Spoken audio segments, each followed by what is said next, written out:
Everyone, welcome to my channel K education. कैसे हैं आप सभी लोग? आई होप आप सभी लोग अच्छे होंगे। तो आज मैं आप लोगों को डीएलएड सेकेंड सेमेस्टर का पेपर सोशल साइंस जो आपका है, यानी कि सामाजिक अध्ययन आपका जो पेपर है, इसके आपके बहुविकल्पी प्रश्नों को कराने वाली हूं। और इसमें आपको 2015 से लेकर के 2022 तक के जितने भी आपके बहुविकल्पी प्रश्न हैं, जितने भी आपके प्रश्न पत्र हैं, चाहे वो बैक वाले हों, चाहे वो फर्स्ट पेपर हो, तो सभी आपके यहाँ पर कंप्लीट हो जाएंगे। ठीक है, यानी कि इस वीडियो को देखने के बाद आपको बहुविकल्पी में कोई भी टेंशन लेने की ज़रूरत नहीं है। यानी 15 में 15 नंबर आपके पक्के हैं, क्योंकि सारे यहाँ पर प्रश्न पत्र जो है वो मैंने यहाँ पर ऐड कर लिए हैं। ठीक है, तो चलिए स्टार्ट करते हैं क्लास को स्टार्ट करने से पहले मैं आपको बता दूं कि बहुत से हमारे ऐसे प्रशिक्षु हैं जो पूछते हैं कि मैम हिंदी के आप करा दीजिए, मैथ के करा दीजिए, इंग्लिश के करा दीजिए। तो सभी बहुविकल्पी प्रश्न, सभी प्रश्न पत्र के हमने सभी सब्जेक्ट के करा दिए हैं। आप प्लेलिस्ट में जाइए और वहाँ पर क्लास को आप जो भी आपके सब्जेक्ट वाइज जो आपकी प्लेलिस्ट बनी उसमें जाइए, या फिर आप वीडियोस में देख सकते हो। इसके साथ साथ एक ऑप्शन लाइव का भी है, लाइव में भी आप देख सकते हो, क्योंकि बहुत से क्वेश्चन पेपर मैंने लाइव आप लोगों को सॉल्व कराए हैं, तो इसलिए लाइव में भी आपको दिखेंगे। तो इस तरीके से आप वहाँ पर चेक कर सकते हो। ठीक है, तो आप अगर पहली बार आए हैं तो चैनल को सब्सक्राइब कर ले और साइड में बेल आइकन है उसको प्रेस कर ले, ताकि जो भी मैं चीज़ें यहाँ पर लाऊँ वो आपको उसका नोटिफिकेशन मिलता रहे। तो चलिए क्लास को स्टार्ट करते हैं। तो पहला क्वेश्चन जो है 2015 में आया हुआ है वो ये है कि चोल काल निर्मित सर्वोत्कृष्ट प्रतिमा है। ठीक है, तो चोल काल निर्मित जो प्रतिमा है वो किसकी थी? वो नटराज की थी। किसकी थी? नटराज की मूर्ति जो है ये चोल का निर्मित सर्वोत्तम ये क्या है? एक प्रतिमा है।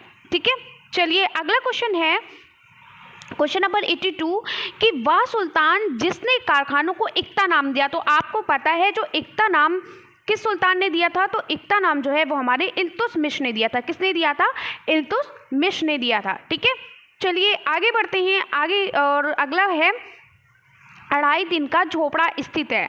तो 2.5 दिन का झोपड़ा आपने देखा होगा, आप अगर अजमेर गए होंगे तो अजमेर में आपको जो 2.5 दिन का झोपड़ा है वो आपको वहाँ पर 2.5 दिन का झोपड़ा ख्वाजा मोइनुद्दीन चिश्ती की जो वहाँ पर मज़ार बनी हुई है, उस मज़ार के थोड़ा सा आगे जाना होता है तो वहाँ पर 2.5 दिन का झोपड़ा बना हुआ है। तो कहाँ स्थित है? ये अजमेर में स्थित है। ठीक है, आगे अगला क्वेश्चन है हिजरी संवत चलाया गया है। तो हिजरी संवत किसके शासनकाल में या किसके द्वारा चलाया गया था? तो हिजरी संवत जो है ये अकबर के द्वारा चलाया गया था, और ये अकबर जो थे ये एक मुगल शासक थे। ठीक है, अगला क्वेश्चन है खानवा युद्ध के लिए प्रसिद्ध क्षेत्र स्थित है। तो ये जो खानवा का युद्ध है ये फतेहपुर, आगरा के फतेहपुर सीकरी में, फतेहपुर सीकरी कहाँ स्थित है? आगरा में। तो फतेहपुर सीकरी में हुआ था। ठीक है, ये फतेहपुर सीकरी के लिए स्थित है।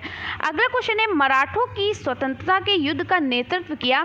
वो मराठों की स्वतंत्रता के युद्ध का जो नेतृत्व है वो हमारे ताराबाई ने किया था। ठीक है, अगला क्वेश्चन है लोकसभा में राष्ट्रपति द्वारा ऑंग्ल इंडियन सदस्यों को मनोनीत करने की संख्या है। तो कितनी संख्या होती है? तो होती है 2 संख्या। ठीक है, अगला क्वेश्चन है सर्वोच्च न्यायालय को अपने फैसलों को बदलने का अधिकार है या बदलने का अधिकार नहीं है, या फिर बदलने का अधिकार केवल मुख्य न्यायाधीश को होता है, या फिर बदलने का अधिकार केवल न्याय मंत्रालय को होता है। तो आपको एक बात बता दूं कि ये सर्वोच्च न्यायालय जो होता है इसको बदलने का, इसके जो भी इसके फैसले होते हैं, यानी जो भी ये फैसले करता है उसको बदलने का अधिकार होता है।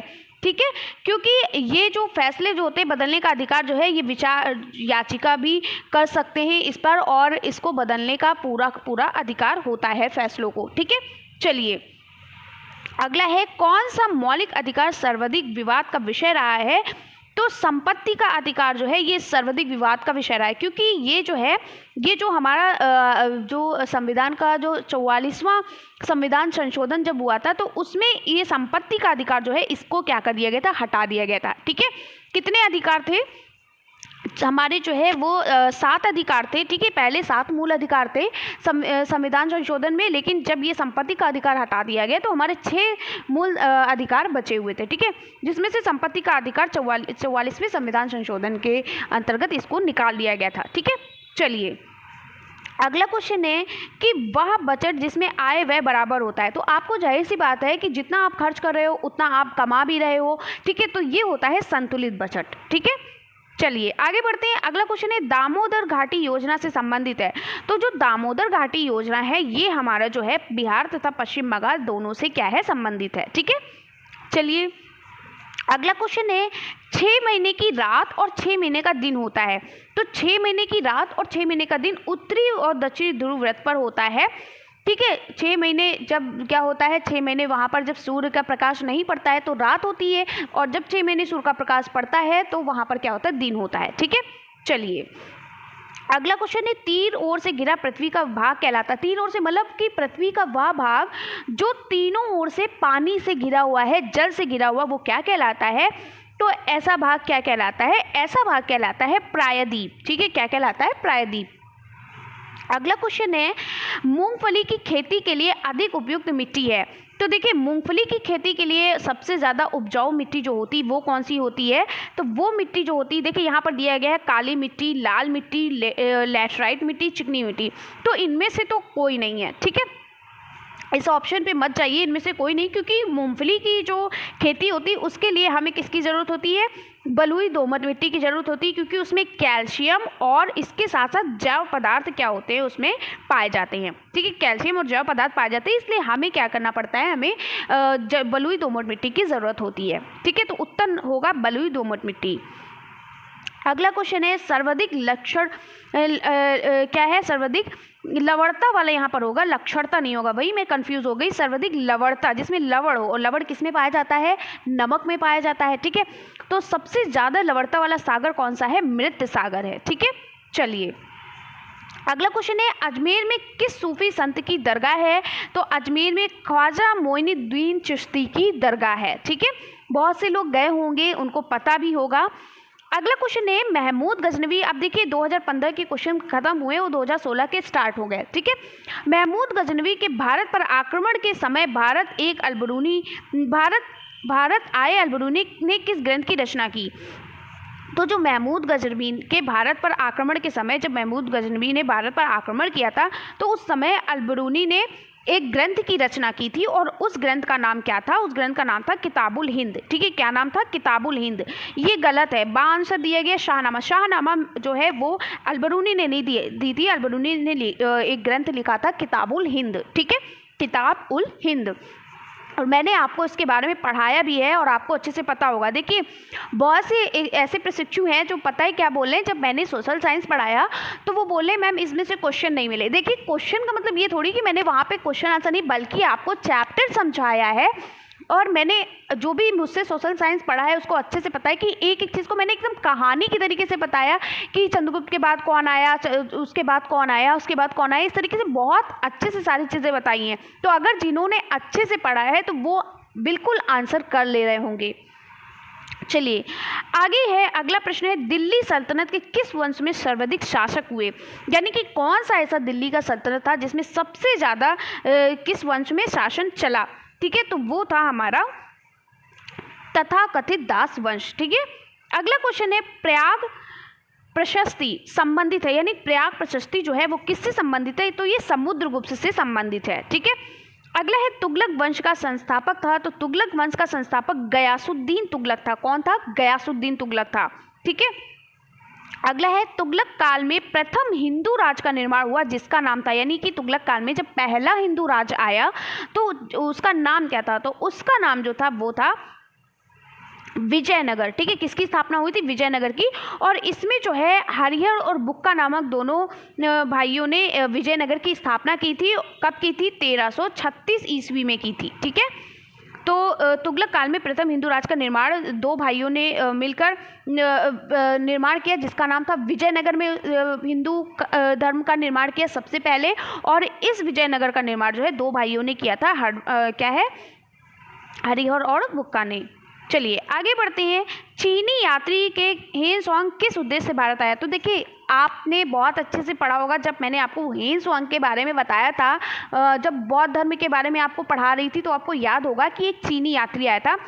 ठीक है, हेन स्वांग जो था वो भारत आया, और किस उद्देश्य से आया था? बौद्ध धर्म के ग्रंथों की प्रांतियाँ प्राप्त करने के लिए, यानी उनकी शिक्षा, यानी जो महात्मा बुद्ध थे उनकी शिक्षा का अध्ययन करने के लिए, बौद्ध धर्म की शिक्षा को प्राप्त करने के लिए आया था। और इसके साथ साथ उसने नालंदा विश्वविद्यालय में भी अध्ययन के लिए उसने क्या किया? नालंदा विद्यालय में भी पढ़ाई की? आपको बताया था ना कि नालंदा विश्वविद्यालय में भी चीनी यात्री वेनसोंग आया था और उसने वहाँ पर अध्ययन किया था। तो यानी दोनों उत्तर यहाँ पर आपका सही है। ठीक है, चलिए अगला क्वेश्चन है भारत के, लेकिन यहाँ पर आपका जो है वैसे तो दोनों सही है, लेकिन यहाँ उद्देश्य से भारत आया, तो उद्देश्य यही आया था कि बौद्ध धर्म ग्रंथों की प्रतियां प्राप्त करने के लिए। ठीक है, वो वहाँ पर आकर के बल्कि नालंदा विश्वविद्यालय में उसने एडमिशन लिया, वहाँ पर पढ़ाई की। ठीक है, वो अलग बात है। भारत के दक्षिण पठार अधिकांश बने हैं, तो भारत के जो दक्षिण हमारे पठार हैं वो ज़्यादा से ज़्यादा किसके बने? आग्नेय शैलों से बने हैं। ठीक है, अगला क्वेश्चन है पर्वतीय क्षेत्रों में गहरी संकरी घाटी को कहते हैं। तो पर्वतीय क्षेत्र में जो गहरी जो संकरी घाटी होती है उनको हम गॉर्ज कहते हैं। ठीक है, फिर देखिए पूर्णिमा में अमावस्या तक घटते चांद के पखवाड़े को हम क्या कहते हैं? तो इसको हम कहते हैं कृष्ण पक्ष। क्या कहते हैं? कृष्ण पक्ष कहते हैं। और ये बहुत क्वेश्चन पूछा गया है। अब अगला 2016 का पेपर है। ठीक है, शुरू हुआ, चलिए देखते हैं। तो गोल पृथ्वी के केंद्र को कहा जाता है। तो गोल पृथ्वी का जो केंद्र होता है यानी बीच का जो भाग होता है, सबसे पहले क्या होता है? भूपर्पटी होता है जिसे हम क्रस्ट कहते हैं, फिर मेंटल होता है, फिर क्रोड होता है ना। तो वो क्या कहलाता है? क्रोड कहलाता है। पहला क्रस्ट होता है, दूसरा मेंटल होता है और तीसरा होता है क्रोड। तो बिल्कुल केंद्र पे क्या होता है? क्रोड होता है। अगला क्वेश्चन है वायुमंडल में पाई जाने वाली ऑक्सीजन की मात्रा। देखिए कितना इजी क्वेश्चन पूछा गया है। तो ये 21% होता है और अगर नाइट्रोजन की पूछा जाए तो 78% होता है। तो वायुमंडल में पाई जाने वाली ऑक्सीजन की मात्रा कितनी होती है? 21% होती है। अगला क्वेश्चन है हमारे मूल संविधान में कुल कितनी अनुसूचियां हैं? तो हमारे मूल संविधान में कुल 12 अनुसूचियां हैं। ठीक है, चलिए आगे बढ़ते हैं। अगला प्रश्न है संविधान सभा की प्रारूप समिति के अध्यक्ष थे। तो संविधान सभा की जो प्रारूप समिति के जो अध्यक्ष थे वो थे डॉक्टर भीमराव अंबेडकर। ठीक है, ध्यान से पढ़िएगा क्योंकि आप ऑप्शन पे मत जाइएगा। इसके बाद ये नहीं बोलिएगा कि मैम इसमें ये आंसर दिया है, आंसर दिया, हमें इससे मतलब नहीं है। मैं आपको एग्जैक्ट आंसर बता रही हूँ। ठीक है, आपके राजन सीरीज पवन सीरीज में अगर गलत लिखा है तो वो गलत है। ठीक है, अगर जो मैं बता रही हूँ वही है। अगला है अजंता में गुफाओं की संख्या है। तो अजंता में जो गुफाओं की संख्या थी वो 30 थी। ठीक है, चलिए अगला है बिंदुसार की मृत्यु के समय अशोक किस स्थान का वायसराय था? तो अशोक जो है उज्जैन का वायसराय था। ठीक है, अब देखिए यहाँ पर तक्षशिला लिखा है, तक्षशिला नहीं था। बिंदुसार की मृत्यु के समय अशोक का जो स्थान जो था वायसराय वो क्या था? उज्जैन था। किस सम्राट के शासनकाल में हूणों ने प्रथम बार आक्रमण किया? तो किस के शासनकाल में किया था? कुमारगुप्त के शासनकाल में किया था। अगला क्वेश्चन है सबसे पहले भारत आया, तो कौन जो मतलब यात्री सबसे पहले भारत आया था? तो मैगस्थनीज जो है सबसे पहले भारत आया था। और ये कब आया था? ये चंद्रगुप्त के दरबार में आया था। और ये सेल्यूलस निकेटस का राजदूत था और ये सबसे पहले भारत आया था मैगस्थनीज। और इसने कौन सी पुस्तक लिखी थी? इसने इंडिका नामक पुस्तक लिखी थी। ठीक है, सारी बातें मैंने आपको बता दी। अगला है हर्षचरित के रचयिता थे। तो हर्षचरित के जो रचयिता हैं वो है हमारे बाणभट्ट। ठीक है, चलिए अगला है तराइन का प्रथम युद्ध कब हुआ? तो तराइन का प्रथम युद्ध आपको पता है कि पृथ्वीराज चौहान और मोहम्मद गौरी के बीच हुआ था। कब हुआ था प्रथम युद्ध? 1191 में। ठीक है, 1191 में पृथ्वीराज चौहान और मोहम्मद गौरी के बीच ये युद्ध हुआ था, जिसमें जो पृथ्वीराज चौहान है उनकी क्या हुई थी? उन्होंने विजय प्राप्त की थी। ठीक है, चलिए तो 1191 ईस्वी में होता। अगर ये पूछे था दूसरा युद्ध कब हुआ तो 1192 ईस्वी में हुआ था। ठीक है, जिसमें मोहम्मद गौरी जीत गया था। चलिए आगे बढ़ते हैं। अगला क्वेश्चन है पाल वंश की स्थापना की। देखिए सारी चीज़ें मैंने पढ़ाई, वही क्वेश्चन आए और आप लोग कह रहे हो कि जो आपने पढ़ा है उसमें से एक भी क्वेश्चन नहीं मिला। भाई कैसे नहीं मिल रहा है? सारे तो क्वेश्चन आए हुए हैं और मैंने सोशल साइंस में देखा होगा स्पेशली वही चैप्टर पढ़ाए हैं जो आपके ही पेपर में पूछे जाते हैं। तो पाल वंश की स्थापना की, तो पाल वंश की स्थापना किसने की थी? गोपाल ने की थी। ठीक है, अगला है चालुक्य वंश के सबसे प्रतापी राजा थे। तो चालुक्य वंश के जो सबसे प्रतापी राजा थे वो थे पुलकेशिन द्वितीय। ठीक है, चलिए अगला क्वेश्चन है संविधान निर्मात्री सभा के अध्यक्ष थे। तो देखिए संविधान निर्मात्री सभा के भी अध्यक्ष हमारे डॉक्टर भीमराव अंबेडकर जी ही हैं। ठीक है, यहाँ पर देखिए ऑप्शन गलत लिखा है, बा नहीं है। ठीक है, क्या है यहाँ पर? भीमराव अंबेडकर हैं। अगला है भूजल स्रोत क्या है? तो देखिए वर्षा का जल भी भूजल स्रोत है। ठीक है, और तालाब भी है, नदी भी है, यानी उपयुक्त सभी हैं। ठीक है, तो देखिए यहाँ पर आंसर दिया है, ये गलत है, इसमें सभी हैं। अगला है मकर संक्रांति के समय सूर्य सीधा चमकता है। देखिए यहीं पर आपका आंसर छिपा हुआ है, ठीक है। मकर संक्रांति के समय सूर्य सीधा कहाँ चमकता है? सूर्य सीधा मकर रेखा पर चमकता है। देखिए क्वेश्चन में ही आंसर छिपा हुआ है। चलिए अगला क्वेश्चन है, भारत का मानक समय निर्धारित किया जाता है। तो आपको पता है भारत का मानक समय जो है वो 82.5 पूर्वी देशांतर से क्या किया जाता है, हम मानक समय निर्धारित कर सकते हैं। अगला क्वेश्चन है, ये बैक पेपर जो हुआ था वो क्वेश्चन चल रहे हैं। कौन सा मूल अधिकार नागरिकों को प्राप्त नहीं है? तो अभी आपको बताया कि संपत्ति का अधिकार जो है वो नागरिकों को प्राप्त नहीं है। ये जो है ये जो संविधान संशोधन के 44वें संशोधन में इसको क्या कर दिया गया था, बाहर कर दिया गया था, ठीक है। आगे बढ़ते हैं। ये तत्व यानी कि नीति निदेशक तत्व जो है वो न्यायालयों के लिए उपयोगी प्रकाश स्तंभ है। यह कथन किसका था? तो ये जो कथन है ये यानी नीति निदेशक तत्वों के बारे में इसको किसने बताया था, ये बात यहाँ पर कही गई है। तो नीति निदेशक तत्व जो हैं इनको हमारे पंडित जवाहरलाल नेहरू ने बताया था, ठीक है। देखिए यहाँ पर भी ऑप्शन गलत लिखा हुआ है, यहाँ पर जवाहरलाल नेहरू होगा। अगला है, शेक्सपियर किस देश के नागरिक थे? तो शेक्सपियर जो हैं वो हमारे इंग्लैंड के नागरिक थे, ठीक है। चलिए, महमूद गजनबी ने सोमनाथ के मंदिर पर कब आक्रमण किया था और उसने बहुत सारा सोना चुराया हुआ था? तो महमूद गजनबी ने सोमनाथ के मंदिर पर कब आक्रमण किया था? 1025 में किया था। अब यहाँ पर 1025-26 है तो कोई बात नहीं। और ये क्वेश्चन जो है ये आपका 2022 में रिपीट भी किया है, तो आंसर आपका है 1025-26, ठीक है। चलिए अगला क्वेश्चन है, गुलाम वंश का प्रथम सुल्तान कौन था? तो गुलाम वंश का जो प्रथम सुल्तान था वो था कुतुबुद्दीन ऐबक। और आपने गुलाम वंश पढ़ा है तो उसमें पढ़ा होगा कौन था, कुतुबुद्दीन ऐबक था।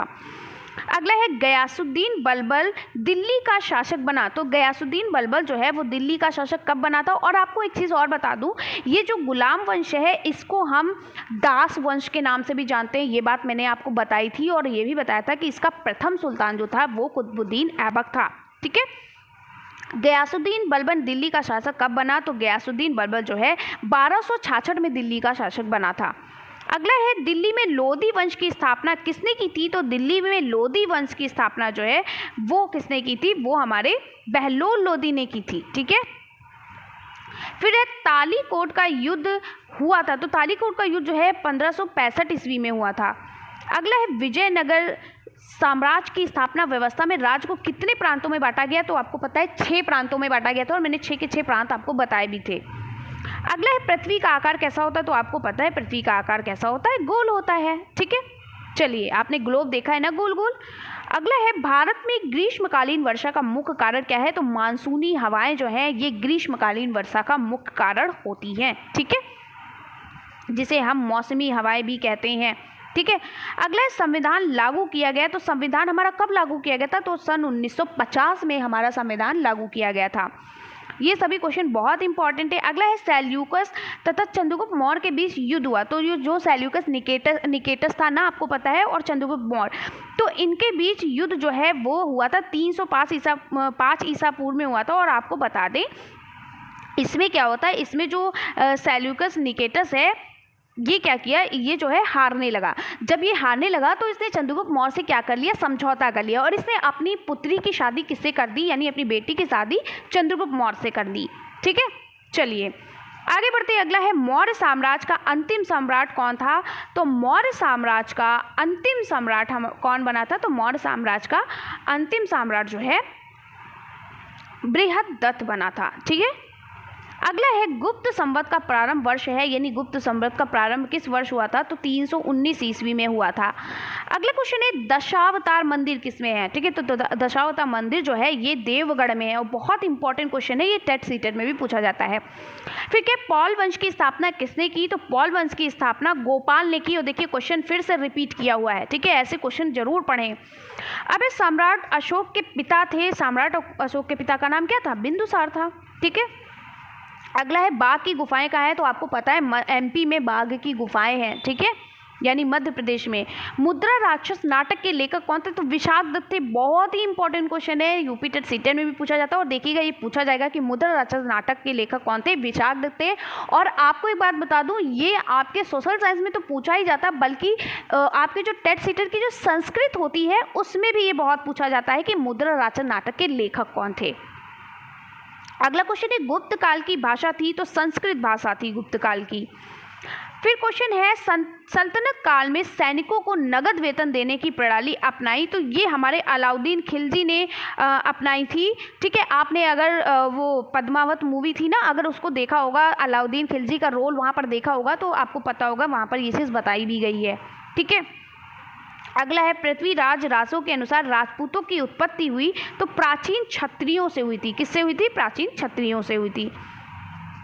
सॉरी पृथ्वीराज रासो के अनुसार जो क्या बोलते हैं, इनके जो राजपूतों की उत्पत्ति, राजपूत जो थे ये अग्निकुंड से हुई थी। ठीक है, ना कि प्राचीन क्षत्रियों से, ये ऑप्शन गलत है, अग्निकुंड से हुई थी। ठीक है, चलिए अगला क्वेश्चन है सूफी संत निजामुद्दीन औलिया की दरगाह स्थित है, कहाँ स्थित है? ये दरगाह जो है ये दिल्ली में स्थित है। ठीक है, अगला क्वेश्चन है पल्लवों का प्रसिद्ध बंदरगाह था, तो पल्लवों का प्रसिद्ध बंदरगाह महाबलीपुरम था। ठीक है, चलिए अगला क्वेश्चन है सल्तनत काल में प्रांत को कहते हैं, तो इक्ता कहते थे। क्या कहते थे? इक्ता कहते थे। और सभी चीज़ें मैंने पढ़ाई हैं, सारे क्वेश्चन पढ़े हुए आए हैं। ठीक है, भूकंप नापने की इकाई, तो भूकंप किससे नापा जाता है? तो भूकंप को रिएक्टर स्केल से नापा जाता है। और इसका जो मापी जो होता है, जिससे जो रिएक्टर स्केल से मापा जाता है, तो उसको हम सिस्मोग्राफ कहते हैं। संगमरमर है, तो आपको पता है संगमरमर जो है ये रूपांतरित शैल से बना है, या आग्नेय शैल से बना है, या परतदार शैल से बना है, या मिट्टी से बना है। तो जो संगमरमर हमारा जो होता है ये हमारा चूना पत्थर के निर्माण से बना होता है, जो कि एक रूपांतरित शैल है। ठीक है, चलिए यहाँ पर ऑप्शन गलत दिया हुआ है, परतदार शैल नहीं, परतदार शैल से नहीं, रूपांतरित शैल से बना होता है, जो कि चूना पत्थर से निर्मित होती है। ठीक है, अगला है समुद्र तल से ऊपर उठे हुए विशालतम भूभाग को क्या कहते हैं? तो जो समुद्र तल से ऊपर उठते जो विशालतम भूभाग होते हैं वो क्या कहलाते हैं? महाद्वीप कहलाते हैं। महासागर तो पानी वाला भाग होता है, समुद्र होता है, और महाद्वीप कहलाते हैं। ठीक है, चलिए अगला है सबसे बड़ा महासागर, तो आपको पता है प्रशांत महासागर होता है। ठीक है, चलिए नेक्स्ट क्वेश्चन है भारतीय संविधान में नीति निर्देशक तत्वों के किस देश के संविधान से ग्रहण किया गया है? तो जो नीति निर्देशक तत्व हैं ये हमारे आयरलैंड से आए हुए हैं।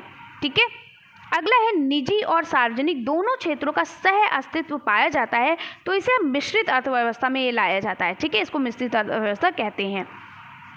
अगला है तराइन का प्रथम युद्ध कब हुआ? देखिए बहुत इंपॉर्टेंट है, 2015 में पूछा गया, 2016 में पूछा गया, 2017, 2019, और अभी आगे आप देखिएगा ये पूछा गया है 2021 में, फिर 2022 में भी पूछा गया। ठीक है, यानी इतनी बार पूछा गया, बहुत इंपॉर्टेंट है। तो तराइन का प्रथम युद्ध जो है महमूद गजनवी और किसके बीच हुआ था? तराइन का जो प्रथम युद्ध है ये हमारा जो हुआ था, ये हमारा किसके बीच हुआ था? तराइन का प्रथम युद्ध ये हमारा मोहम्मद गौरी और पृथ्वी चौहान के बीच हुआ था। ठीक है, जिसमें पृथ्वीराज चौहान की जीत हुई थी प्रथम युद्ध में। और ये कब हुआ था? तो ये हमारा हुआ था 1191 ईस्वी में। ठीक है, कब हुआ था? 1191 ईस्वी में मोहम्मद गौरी और पृथ्वीराज चौहान के बीच हुआ था। और मोहम्मद गौरी की इसमें क्या हुई थी? पृथ्वीराज चौहान की इसमें क्या हुई थी? पृथ्वीराज चौहान की इसमें विजय हुई थी। ठीक है, चलिए आगे बढ़ते हैं। अगला प्रश्न है हमारा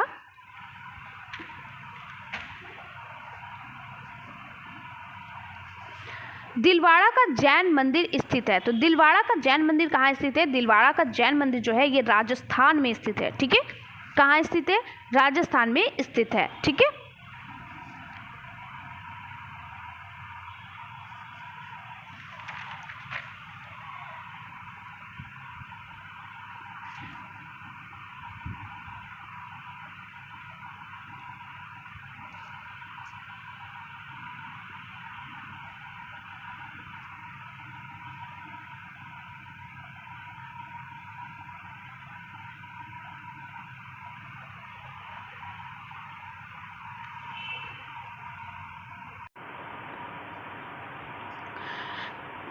कि 103 जो क्वेश्चन है पल्लवों के प्रसिद्ध रथ मंदिर किस स्थान पर निर्मित है? तो जो पल्लवों के प्रसिद्ध रथ मंदिर हैं, और ये भी आपका क्वेश्चन देखिए, ये भी आपका क्वेश्चन क्या किया है, ये भी आपका क्वेश्चन रिपीट हुआ है। ठीक है, तो ये कहाँ स्थित है? तो ये जो है ये हमारा महाबलीपुरम में स्थित है। देखिए क्वेश्चन रिपीट किया हुआ है। ठीक है, चलिए एक बार चेक कर लेते हैं क्लास चली कि नहीं। बिल्कुल चल रही, चलिए आगे बढ़ते हैं। अगला क्वेश्चन है गीत गोविंद के रचयिता हैं, तो गीत गोविंद के रचयिता कौन थे? गीत गोविंद के रचयिता जयदेव जी थे। ठीक है, चलिए अगला क्वेश्चन है कृष्णदेव राय के दरबार में अष्टदिग्गज थे, तो ये 8 तेलुगु कवि को क्या कहा जाता था? अष्टदिग्गज कहा जाता था, जो कृष्णदेव राय के दरबार में रहते थे। ठीक है, अगला क्वेश्चन है मानसूनी पवन कहलाती, तो मौसमी पवन को ही हम मानसूनी पवन कहते हैं। ठीक है, और ये भी क्वेश्चन देखिए रिपीट किया है। अगला क्वेश्चन है वायुमंडल में सबसे अधिक गैस की मात्रा है नाइट्रोजन की, किसकी है? नाइट्रोजन की। क्यों? क्योंकि ये 78% पाया जाता है। ठीक है, चलिए अगला क्वेश्चन है 66.5 से ध्रुवों के मध्य पाया जाने वाला ताप कटिबंध क्या कहलाता है? तो ध्रुवों के मध्य पाया जाने वाला 66.5 डिग्री क्या कहलाता है? शीत कहलाता है। ठीक है, 66.5 डिग्री क्या कहलाता है? शीत कहलाता है। और यहाँ पर आंसर गलत है, उष्ण नहीं शीत कहलाता है। चलिए अगला है भारतीय संविधान में सूचियाँ कितनी हैं? तो भारतीय संविधान में आपको पता है कितनी सूची है? 3 सूचियाँ। कौन कौन सी? संघ है, संघ सूची, राज्य सूची और समवर्ती सूची। ठीक है, समवर्ती सूची में आपका केंद्र और राज्य सरकार आ जाता है। ठीक है, आगे अर्थव्यवस्था में पूंजी का बाजार कौन बनाता है? तो शेयर बनाता है। कौन बनाता है? शेयर बनाता है। अगला क्वेश्चन है तराइन का प्रथम युद्ध। अब देखिए कितनी बार ये पूछा गया है, यानी कि ये जो क्वेश्चन पेपर है ये आपका 2020 का स्टार्ट हो गया है और ये 2020 में भी पूछा गया। देखिए तराइन का प्रथम युद्ध 1191 ईस्वी में हुआ था, आपको अच्छे से याद हो गया होगा। और ये मोहम्मद गौरी और किसके बीच हुआ था? मोहम्मद गौरी और किसके बीच हुआ था? जल्दी से बताइए। मैंने कितनी बार बताया है कि ये जो आपका युद्ध है ये क्या है? पृथ्वीराज चौहान और मोहम्मद गौरी के बीच ये युद्ध हुआ था, जिसमें पृथ्वीराज चौहान की क्या हो गई थी? जीत हुई थी। ठीक है, और कब हुआ था ये? 1191 ईस्वी में तराइन का प्रथम युद्ध हुआ था। अगर द्वितीय युद्ध पूछेगा तो 1192 में। चलिए अगला क्वेश्चन है आपका गुलाम वंश का प्रथम सुल्तान कौन था? तो गुलाम वंश का प्रथम सुल्तान जो था वो था आपका कुतुबुद्दीन ऐबक। कौन था? कुतुबुद्दीन ऐबक। ठीक है, ये फिर ये भी क्वेश्चन आपका रिपीट किया है। और गुलाम वंश को हम दास वंश के नाम से भी जानते हैं। विश्व की सबसे लंबी नदी है नील नदी, ये आपका 2022 में भी पूछा गया है। विश्व की सबसे लंबी नदी कौन सी है? नील नदी है। अगला क्वेश्चन है सक्रिय ज्वालामुखी का उदाहरण क्या है? तो सक्रिय ज्वालामुखी हम स्ट्रोम्बोली को कहते हैं। ठीक है, चलिए समानता का अधिकार किस अनुच्छेद में वर्णित है? तो समानता का अधिकार जो है अनुच्छेद 14 से 18 में दिया गया है। ठीक है, अगला बढ़ते हैं अजमेर में किस सूफी संत की दरगाह है? देखिए फिर से क्वेश्चन रिपीट किया है, तो अजमेर में ख्वाजा मोइनुद्दीन चिश्ती की दरगाह है और ये भी क्वेश्चन आपका रिपीट किया हुआ है कई बार। फिर क्या बैंक ड्राफ्ट क्या है? बैंक ड्राफ्ट जो है ये साख मुद्रा है। ठीक है, चलिए अगला क्वेश्चन है महमूद गजनवी ने सोमनाथ के मंदिर पर कब आक्रमण किया था? तो 1025 से 1026 ईस्वी में किया था और ये भी क्वेश्चन आपका रिपीट किया है। अगला है ग्रांड ट्रंक रोड का निर्माण किस शासक में करवाया? बहुत ही इंपॉर्टेंट, बहुत इजी क्वेश्चन है। ये शेरशाह सूरी ने करवाया था और मोस्ट इंपॉर्टेंट ये हर कॉम्पिटेटिव एग्जाम्स के लिए है, जीके में बहुत पूछा जाता है। अगला है भारत का नेपोलियन किसे कहा जाता है? बहुत बढ़िया क्वेश्चन है कि भारत का नेपोलियन किसे कहा जाता है? तो समुद्रगुप्त को भारत का नेपोलियन कहा जाता है और मैंने आपको पढ़ाया है, स्पेशली मैंने हाईलाइट करके वहाँ पर बताया था। वायुमंडल में सबसे अधिक किस गैस का प्रतिशत है? तो नाइट्रोजन गैस का सबसे ज़्यादा प्रतिशत है, जो आपको पता है कि 78% है। ठीक है, चलिए अगला है निम्नलिखित में से कौन रूपांतरित चट्टानों का उदाहरण नहीं है? तो संगमरमर रूपांतरित चट्टान होती है, स्लेट भी होती है, ग्रेनाइट नहीं होती है। ठीक है, ग्रेनाइट जो है ये आग्नेय चट्टान होती है। चलिए अगला क्वेश्चन है मोहम्मद बिन तुगलक अपनी राजधानी दिल्ली से ले गया, कहाँ ले गया? अपनी राजधानी दिल्ली से कहाँ ले गया? दौलताबाद ले गया था। अगला है अश्व अक्षांश से संबंधित है। देखिए अश्व अक्षांश क्या होते हैं? तो जो भूमध्य रेखा के उत्तर और दक्षिण, यानी जो भूमध्य रेखा है ये हमारी क्या है? भूमध्य रेखा है, जिसे हम विषुवत रेखा भी कहते हैं। तो इसके उत्तर और इसके दक्षिण, ठीक है, तो इसके उत्तर और दक्षिण में जो 25 से लेकर 35 डिग्री के बीच की जो स्थिति होती है उसे हम क्या कहते हैं? अश्व अक्षांश कहते हैं। यानी कि यहाँ पर आपका उत्तर हो जाएगा 30 अंश, क्योंकि क्या होता है 25 से 35 के बीच होना चाहिए, तो यानी कि 30 अंश। ठीक है, चलिए अगला है गल्फ स्ट्रीम है। तो गल्फ स्ट्रीम क्या होता है? गल्फ स्ट्रीम जो है ये आपका क्या है? तो गल्फ स्ट्रीम जो है ये महासागरीय धारा खाड़ी में एक नदी जेट स्ट्रीम का दूसरा नाम, और ध्रुवी धारा। तो गल्फ स्ट्रीम क्या है? गल्फ स्ट्रीम एक महासागरीय क्या है? धारा है। ठीक है, क्या है? महासागरीय धारा है। अगला है हरिशेख किसके दरबारी थे? ये 2021 का पेपर है। ठीक है, तो हरिशेख किसके दरबारी थे? दरबारी कवि थे जो हरिशेख थे, ये समुद्रगुप्त के दरबारी कवि थे। ठीक है, चलिए अगला क्वेश्चन है, इंडिका की रचना किसने की थी? मैगस्थनीज ने क्या किया था? इंडिका की रचना की थी। और ये कब आया था? ये मैगस्थनीज जो है इसने इंडिका की रचना की, और मैंने इसके बारे में अभी आपको बताया। जो मैगस्थनीज है ये जो है ये भारत कब आया था? तो मैगस्थनीज जो है भारत जो है ये चंद्रगुप्त मौर्य के शासनकाल में आया था, और ये सेल्यूलस निकेटस का ये क्या था? ये राजदूत था।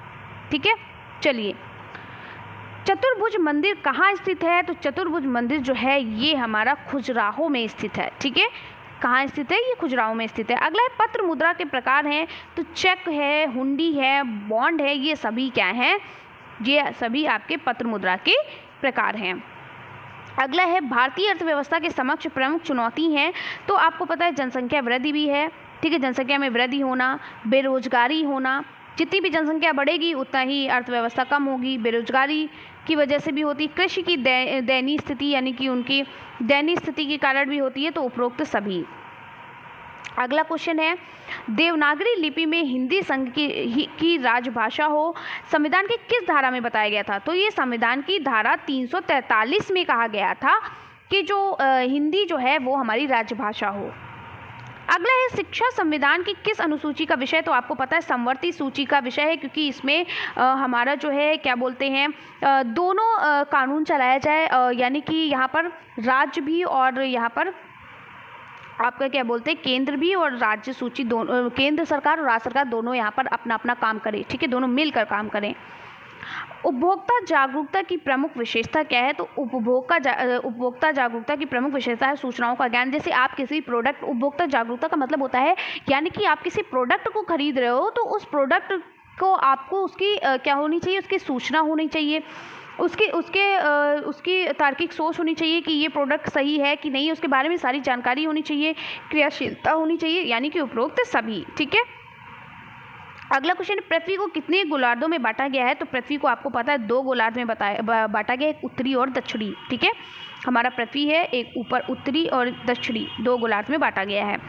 अगला है भारत में सर्वाधिक वर्षा वाला स्थान कौन सा है? तो आपको बताएं भारत में सर्वाधिक वर्षा वाला स्थान पूछा गया है तो आप मानसिन राम कहेंगे, और अगर पूछा जाता राज्य कौन सा है तो मेघालय होता, क्योंकि भारत के मेघालय राज्य में स्थित जो मानसिन राम है वहाँ सबसे ज़्यादा वर्षा होती है। ठीक है, अगला क्वेश्चन है हरिकेन, विली विली, टाइफून आदि प्रकार है। तो हरिकेन, विली विली, टाइफून ये किसका प्रकार है? चक्रवात का है। ठीक है, वायुमंडल में सबसे मतलब सर्वाधिक मात्रा में पाई जाने वाली गैस जो है आपको बताया ना, नाइट्रोजन गैस होती है, क्योंकि 78% पाई जाती है।